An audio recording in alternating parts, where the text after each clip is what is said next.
শুভ সকাল বন্ধুরা, তোমরা সবাই কেমন আছো? আশা করি খুব ভালো আছো। তো আজকে সকালের পরিবেশটা খুবই আবহাওয়াটা খুবই সুন্দর। দেখতে পারছো কি পরিমাণে বাতাস হচ্ছে। তো এই বাতাসে আমরা ছাদেই বসেছিলাম সকালবেলা থেকে। তো ভাবলাম তোমাদের এই আবহাওয়াটা শেয়ার করি। তো আমার কাছে খুবই ভালো লাগছিল, গাছপালাগুলো খুব সুন্দরভাবে দুলছিল। আর এই যে নিম গাছ আছে আমাদের ছাদেই পাশে একটা।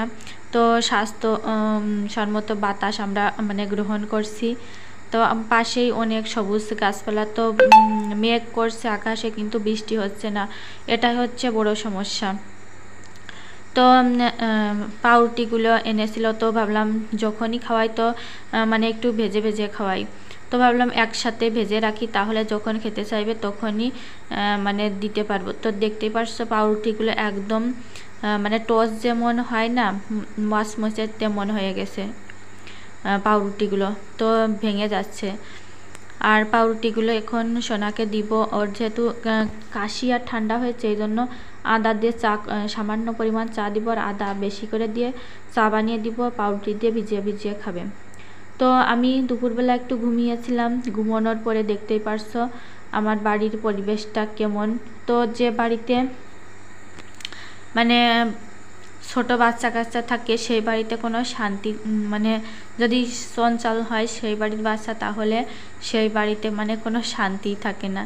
তো আমার বাড়িও দেখতেই পারছো, উপর থেকে খাটের উপর থেকে নিচে পর্যন্ত সব কিছু একই রকম অবস্থা। তো আমার ড্রেসিং টেবিলের উপরে যা যা ছিল সাজুগুজু করারটা, তারপরে ল্যাপটপের চার্জার, মাউস টাউস, তারপরে টোস্ট, পাউরুটি, বই, যা যা কিছু ছিল সব কিছু নিচে তো ছড়িয়েছে, বিছানার পরেও ছড়িয়েছে।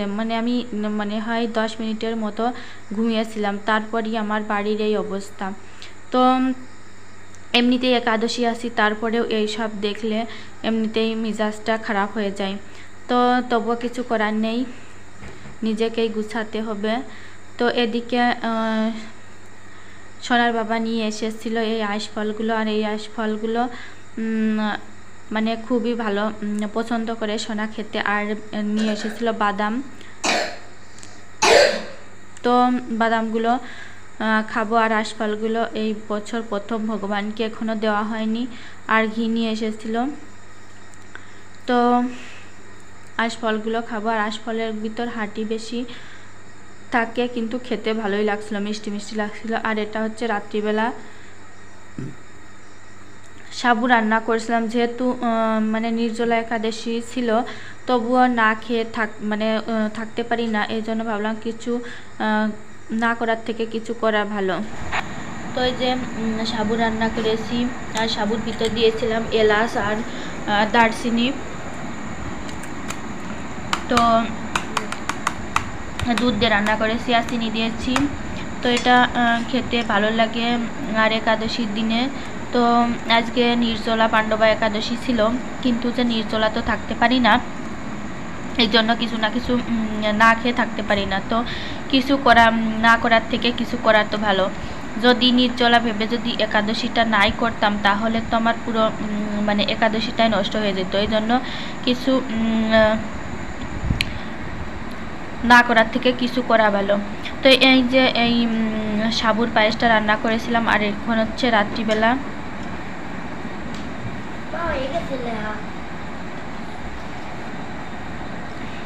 তো এটা হচ্ছে ছোট বাচ্চাদেরও খাওয়ানো যায়, আর বড়রাও খেতে পারে। তো এই একাদশী সাবুতে প্রচুর পরিমাণে ক্যালসিয়াম থাকে, যা বাচ্চাদেরকেও অনেক সাহায্য করে হাড় গঠন করতে, বা বড়দেরও হাড় খুবই কাজে লাগে। এমনি একাদশী ছাড়াও এমনিও খাওয়া যায় এই সাবুর পায়েসটা। তো এটা হচ্ছে বাজারে যে কিনতে পাওয়া যায় সেই সাবুগুলো না, এটা হচ্ছে গাছ থেকে যে সাবুদানাগুলো হয় না, সেই সাবুদানাগুলো এগুলো। তো এই যে এখন খেয়ে নিচ্ছি এগুলো। তো এদিকে আমি সাবুটা ঠান্ডা করতে দিয়েছিলাম, তো সাবু খেয়ে নিচ্ছি। আর ছেলে থাকতে চেয়েছিল একাদশী, তো ওকে বললাম তোমার ঠান্ডা কাশি হয়েছে, তোমার থাকার দরকার নেই। এমনিতেও কিছু একটা তেমন একটা খেতে চাচ্ছে না, তো আমার সাথে একটু সাবু খেলো।